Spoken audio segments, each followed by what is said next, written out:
ஏன் சாதி வாரி கணக்கெடுப்பு தேவை அப்படின்னு நினைக்கிறீங்க? தமிழகம் தாளாது, நாங்கள் 2 கோடி பேர் மக்கள் இருக்கிறோம், நாங்கள் திரண்டால் அப்படின்னு ஒவ்வொரு ஜாதியும் சொல்லுது இல்லை. அந்த கணக்கு பார்த்தா இந்தியாவில் பாதி நம்ம கணக்கு வந்துடும். அதுக்கானாச்சும் என்னம்பா? ஒரு தரப்புல இந்த மாதிரி சாதிவாரி கணக்கெடுப்பு எண்ணுவதன் மூலம் ஏற்கனவே அதை அனுபவித்துக் கொண்டிருக்கிற சலுகைகளை ஏற்றுக்கொண்டிருக்கிறவர்களுக்கு ஏதாவது பாதிப்பு ஏற்படும் அப்படின்னு ஒரு கருத்து வைக்கிறாங்க. சார், மக்கள் தொகை கூடியிருந்தால் அவர்களுக்கு கூட்டப்படும், குறைவாக இருந்தால் குறைக்கப்படும்.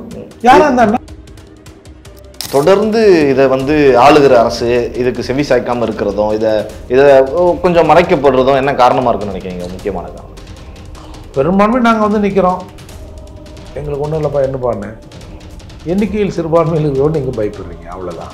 எண்ணிட்டா நான் ஆத்தன்டிக்காக இப்போ நான் ஒரு 20% இருக்கிறேன்னு வச்சுங்க. 20%ம்னா நீங்கள் மந்திரி சபையில் எனக்கு 20% இடஒதுக்கீடு தரணுங்க, என் ஆளுங்க எங்கே இல்லை அப்படின்னு நான் கேட்பேன். பஞ்சமர் நிலங்களை மீட்க வேண்டும் அப்படிங்கிறதையும் ஒரு முக்கிய குறிக்கோளாக வைக்கப்பட்டிருக்கிறது. அதனுடைய தேவை இப்போ ஏன் ஏற்பட்டிருக்கு? ஏன் நாங்கள் அப்படி காவாரமாக இருந்துட்டு போகிறோமா? இல்லை, இப்போ திடீர்னு இவ்வளவு நாள் அமைதியாக இருந்துட்டு இப்போ ஆர்ப்பாட்டம் போராட்டம் அரசியலோ அப்படின்னு பார்க்க வேண்டியிருக்கு. நீங்கள் தான் காவாரம் இருக்கிறீங்க, உங்களுக்கு அடுக்குமாடி வீடெலாம் கட்டித்தராங்க, கவர்மெண்ட் சொல்லுது, எது லிஃப்டாங்க. மூர்த்தி வேணும்னா மூர்த்தி போய் தனியாக நடத்திக்கிட்டோம். சீமன் வேணுமா பஞ்சமில்லம் சாதி வாரி கணக்கு நீ தனியாக நடத்திக்கிறோம். திருமாறனா அவர் தனியாக, திருமாறன் ஜி நீங்கள்லாம் ஒரே மேடையில் ஒன்றா உட்காந்து தனியாக நடத்திக்கிட்டோம். செல்வகுமாரா அவர் தனியாக நடந்துக்கிட்டோம். ஆறுமுகமா அவர் தனியாக நடந்துட்டோம். இல்லை எல்லாம் உட்காந்து நடத்துறீங்க, அதெல்லாம் விட முடியாது. ஒரு அச்சம் இருக்குன்றீங்க அரசுக்கு. ஒருவன் சாதி ஆதிக்கத்தோடு இல்லை ஆதிக்க எண்ணத்தோடு ஒருத்தர் செய்கிறான்னா அந்த தனி நபராக மட்டுமே அவனை நம்ம பார்ப்போம். ஒரு சமூகம் சார்ந்து அவனை பார்க்க வேணானே. எல்லா ஆளுங்களையும் நல்லவன் கேட்டால் இருக்கு தானே செய்வா. இப்போ எங்கள் ஆளுங்க எல்லாம் நல்லவன்னு சொல்ல முடியுமா?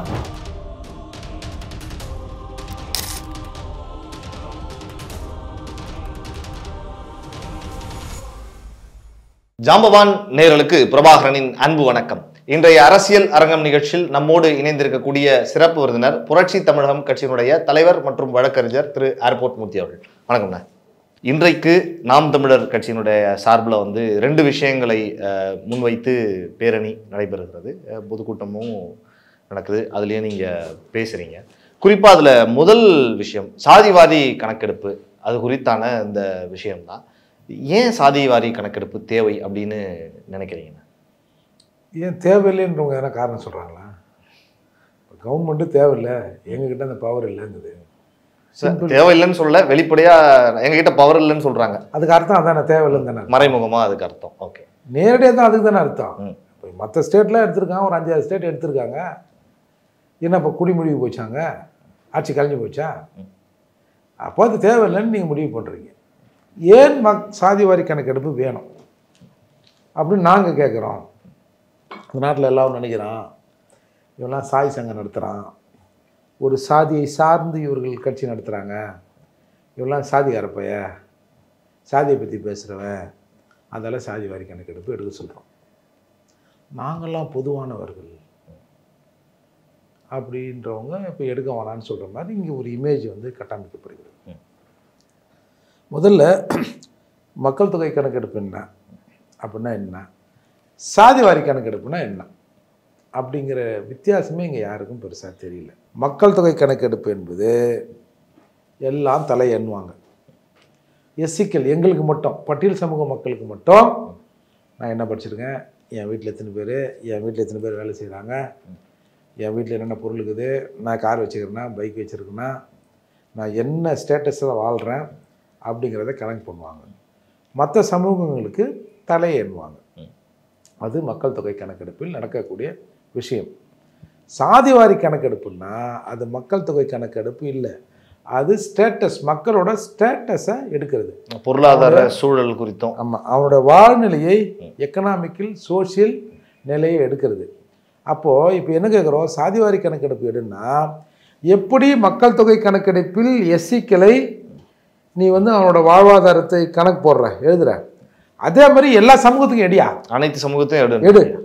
அதுதான் சாதிவாரி கணக்கெடுப்பு.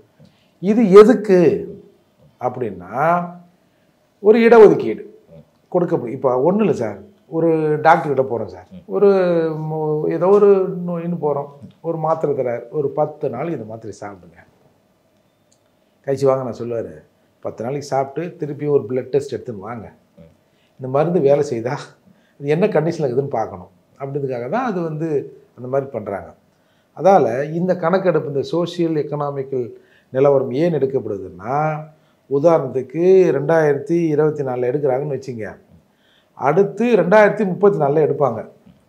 2024 எடுக்கும்போது இந்த சமூக மக்களின் நிலை எப்படி இருந்தது, 2034 எப்படி இருக்குது, இந்த 10 வருஷத்தில் there was any improvement or not? அதை வெரிஃபை பண்ணுறதுக்கு தான் இந்த கணக்கெடுப்பு தேவை அப்படிங்கிறது. இந்த அரசு திட்டங்களோ இல்லை அரசின் அப்ரோச் இவங்கிட்ட போயிருக்கா, இவன் அதை செமிச்சிருக்கானா, இவன் செமிக்கலையா, இவன் உடம்புக்கு ஒத்து போச்சா இல்லை ஒத்துக்கலையா அப்படின்னு அந்த நிலையை உணர்வதுக்கு தான் சாதிவாரி கணக்கெடுப்பு எடுக்கணும்.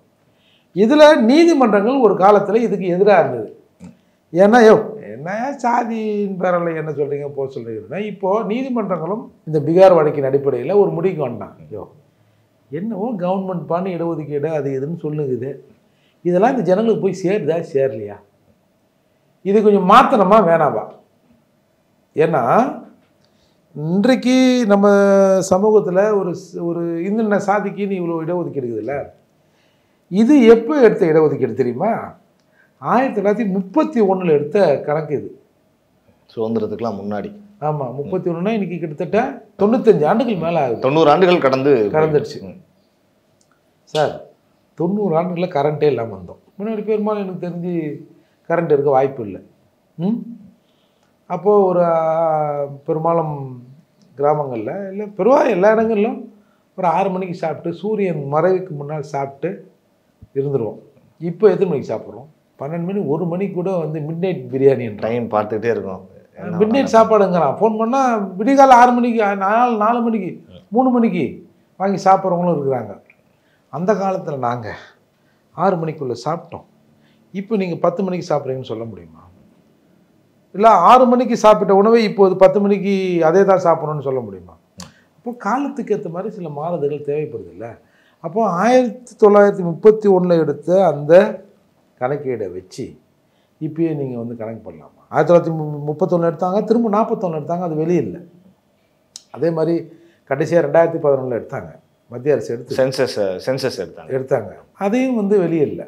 இல்லை சென்சஸ் வெளியிட்டிருக்காங்க, மக்கள் தொகை கணக்கெடுப்பு வரல. அதை வந்து என்ன பண்ணுறாங்க, அவங்க சென்சஸ் வெளியிட்டிருக்காங்க, அதுக்கு அடுத்து எடுக்க வேண்டியதை எடுக்க எக்கனாமிக் கேஸ்ட் சென்சஸ்ன்னு ஒன்று எடுத்தாங்க. அதை வந்து 2011 எடுத்து ministry of social justice and எம்பவர்மெண்ட்டில் கொடுத்தாங்க. அவங்க அதை வெரிஃபை பண்ணி வெளியிட்டிருக்கணும். ஓகே, வெளியிடல. அப்படி வெளியிட்டு இருந்தால் தான் நம்ம வந்து 2011 கணக்கெடுப்பின்படி அப்படின்னு பேசிக்கிறோம்ல. ஏன் நம்ம 1931 நீங்க சொல்றது கேஸ்ட் வைஸா அந்த சென்சஸ்ல எடுத்து வெளியில எடுத்தாங்க, வெளியில பட் சென்சஸ் வந்து 2011 ஜெனரலா இருக்கக்கூடிய சென்சஸ் வந்து எடுத்திருக்காங்க. ஓகே, ஏன் இந்த சென்சஸ் இந்த ஸ்டேட்டஸை வெளியிடலன்னா, இவங்க கணக்கில் வந்து பல ஜாதியாக இருந்தது. இவங்க எதிர்பார்க்காத அளவுக்கு சாதியின் எண்ணிக்கை கூடியிருப்பதாக அந்த கணக்கு வந்த உடனே என்னடா பண்ணுறதுன்னு தெரியாமல் எதுக்கு குழப்பம் அப்படின்னு விட்டுட்டாங்க. இப்போது நீங்கள் உதாரணத்துக்கு 1931 4147 சாதிகள் இருந்ததா சென்சஸ் இந்தியா முழுக்க. 2011 அது பல லட்சங்களை தாண்டி போச்சு. லட்சக்கணக்கில் இருக்கா? ஓ, ஈவன் மகாராஷ்டிராவிலே ஒரு எக்ஸாம்பிள் இருந்தது. 499 இருந்த அதிகாரப்பூர்வ சாதிகள் அது நம்ம எண்ணி பார்க்காத அளவுக்கு அதிகமாகி. ஏன் அந்த சாதிகள்ல பிளவுபட ஆரம்பிச்சிருச்சுன்னு சொல்றாங்களா? புது சாதிகள் உட்பிரிவுகள் நிறைய வந்திருக்குது. அது சரியா அதை முறைப்படுத்தலை. ஆனா நீங்க வந்து இப்ப இதே உதாரணம் தான் நீங்க வந்து பீகார்ல எடுத்தீங்கன்னா 13 பேர் இருக்காங்க. இப்போ போன அக்டோபர் தானே நிறைவாச்சு. பட் 99.99 பேர் எண்ணிட்டானே. ஒரு ஸ்டேட் என்னதுங்க, ஆல்மோஸ்ட் 100% எண்ணிட்டாங்கல்ல. 99.99% அவங்க வந்து எம்பிசி 36.01, பிசி 27.13, எஸ்சி 19.65, ஜென்ரலாக 15.52, எஸ்டி வந்து 1.68. இந்த கேட்டகரி தான் நமக்கு சென்சஸ்லயே இருக்கு இல்லைங்கண்ணா.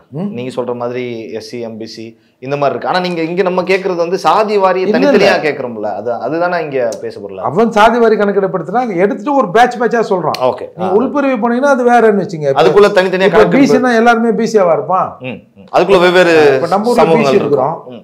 இப்போ வந்து எம்பிசியில் வந்து நம்ம வன்னியர்கள் வந்து இடஒதுக்கீடு 10.5 கேட்டாங்கல்ல. இப்போ எம்பிசிங்கிறது ஒரு பேட்ச். அந்த பேட்சில் எங்களுக்கு உள் இடஒதுக்கீடு கேட்டாங்க. எப்படி எஸ்சிலேருந்து ஒரு 3% பிரித்து கொடுத்து உள் ஒதுக்கீடுன்னு சொன்னாங்களோ அதே மாதிரி அது ஒரு வேறு டைப்பில் அவங்க கேட்டாங்க. அதால் இது வந்து சாத்தியமாக இப்போ நிரூபிக்கப்பட்டிருக்கு. இது வந்து பல மாநிலங்களில் வந்து இன்றைக்கி வந்து எடுத்திருக்காங்க. இப்போ கூட லாஸ்ட்டாக தெலுங்கானாவில் எடுத்திருக்காங்க. அதால இது வந்து பல ஊர்களில் வந்து இது சாத்தியமா? மாநில அரசு தான் எடுத்திருக்கு. எல்லா இடங்கள்லையும் மத்திய அரசு எடுக்கல. மத்திய அரசு லாஸ்ட்டாக 2016 எடுக்கப்பட்டதா சொல்லப்பட்டது தான் வெளியே வரலையா.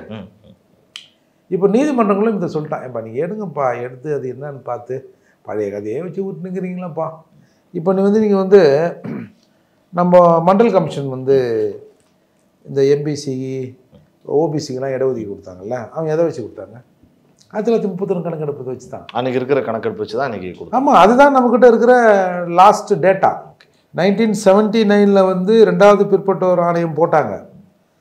அதில் வந்து இந்த மாதிரி 52% சொன்னாங்க. வந்து அந்த மாதிரி எஸ்சிக்கள் வந்து 22.56 சொன்னாங்க. பட் அதை இம்ப்ளிமெண்ட் ஆகலைல்ல. அப்போ நமக்கு ஆத்தன்டிக்காக நம்ம லாஸ்ட்டாக 1931 எடுத்த சென்சஸ் தான். இப்போது இந்த சமூக மாற்றத்திற்கான இந்த இடஒதுக்கீடு விஷயத்தில் ஏதாவது ஒரு சேஞ்சஸ் கொண்டு வரணும்னா புதிய கணக்கெடுப்பு வரணும்.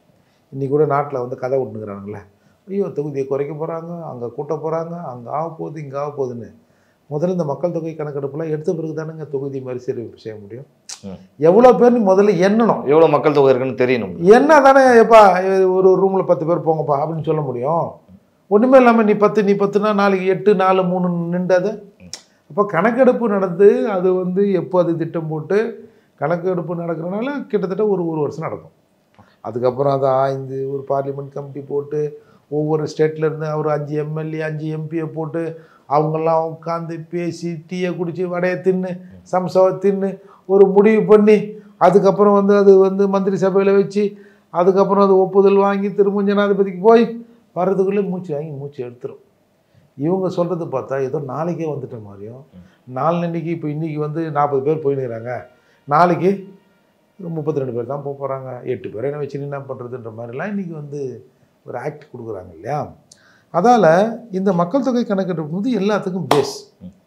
இப்போது எல்லாருக்கும் ஒரு அவேர்னஸ் வந்துருக்குது. ஏம்பா நம்ம எவ்வளோ தான்ப்பா இருக்கிறோம், அரசின் திட்டங்கள் நமக்கு வந்து சேருதா இல்லையாப்பா? அனைத்து சமூகத்திலுமே சொல்கிறேன். ஆமாம், அப்படி இல்லைன்னா பழைய சமூகத்துலேருந்து நாங்கள் கேட்குறோம், வன்னியர் சமூகத்திலேருந்து மருத்துவர் ஐயாவும் டாக்டர் அன்புமணியும் கேட்குறாங்க.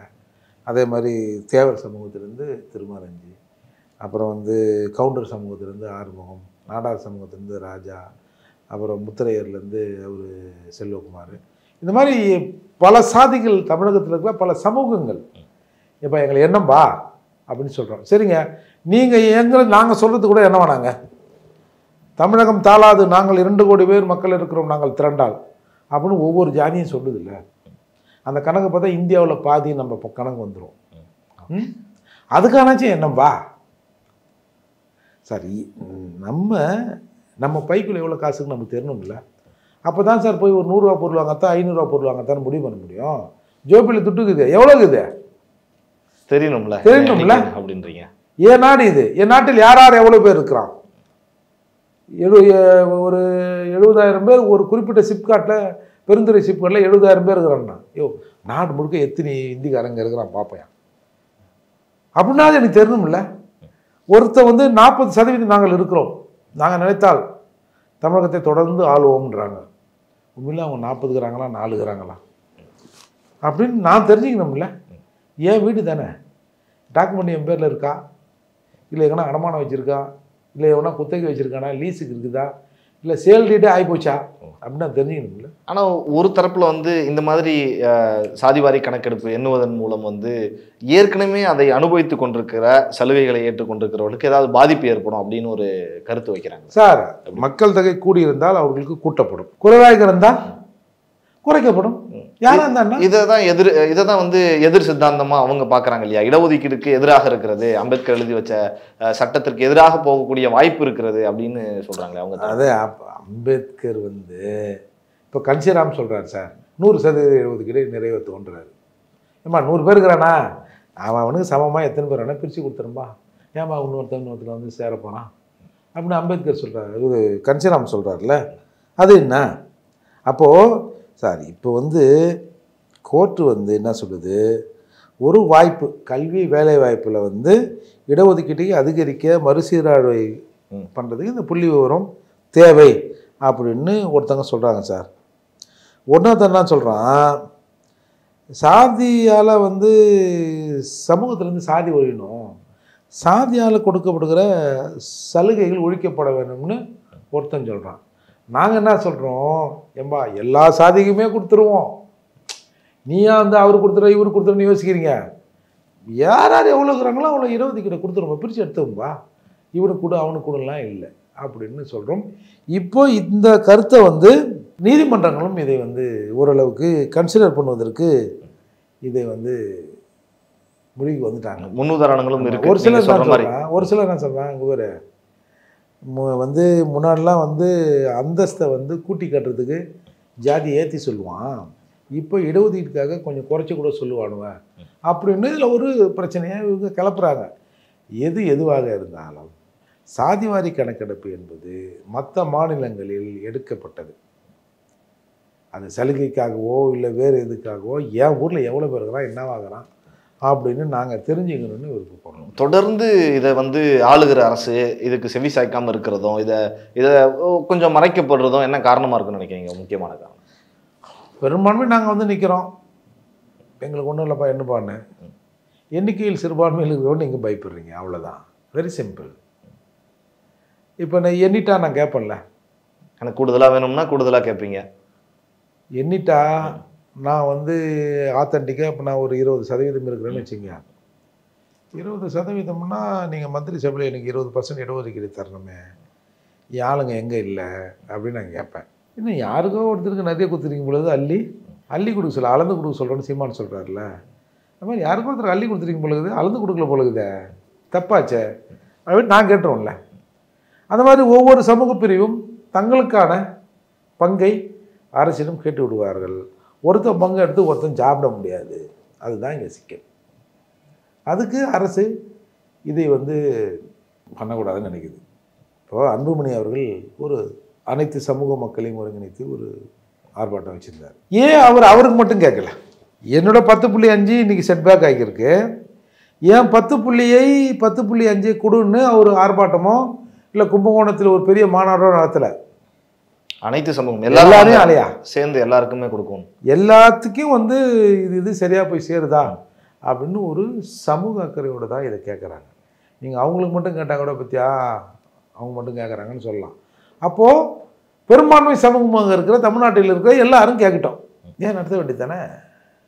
அதற்காகத்தான் சீமான் அவர்களும் வந்து இன்றைக்கு எல்லா சமூகங்களையும் கூப்பிட்டு சாதி வாரி கணக்கெடுப்பு எடுக்கணும் அப்படின்னு சொல்கிறோம்.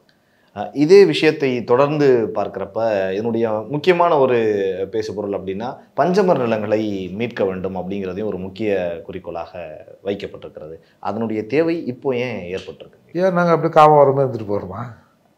இல்லை, இப்போ திடீர்னு இவ்வளவு நாள் அமைதியாக இருந்துட்டு இப்போ ஆர்ப்பாட்டம் போராட்டம் அரசியலோ அப்படின்னு பார்க்க வேண்டியிருக்கு. நீங்கள் தான் காவம் வரம் இருக்கிறீங்க, உங்களுக்கு அடுக்குமாடி வீடெலாம் கட்டித்தராங்க, கவர்மெண்ட் சொல்லுது, எதுவும் லிஃப்டாங்க. நீங்களாம் சொல்லுங்கண்ணா, உங்கள் மனசாய் தொட்டு சொல்லுங்கண்ணா, உங்கள் வீட்டில் வேணா லிஃப்ட் இருக்கும், உங்கள் ஆளுங்க வீட்டில் எல்லார் வீட்லேயும் லிஃப்ட் இருக்குமாண்ணா? 7 மாடினா 7 மாடி லிஃப்ட்டு நான் மேலே ஏறி பட்டன் அமுக்குனா சல்லுன்னு கீழே வந்து நிற்கணும். ஏன்னா நீங்கள் வந்து இங்கே கொசுக்கடியில் வந்து ஏதோ காவா வரும், அங்கே எங்கே ஜனங்க வந்து குடிசை போட்டு இருக்கிறாங்கன்னா லிஃப்ட்டில் போங்கண்ணான்னு சொல்கிற மாதிரி இருக்குது.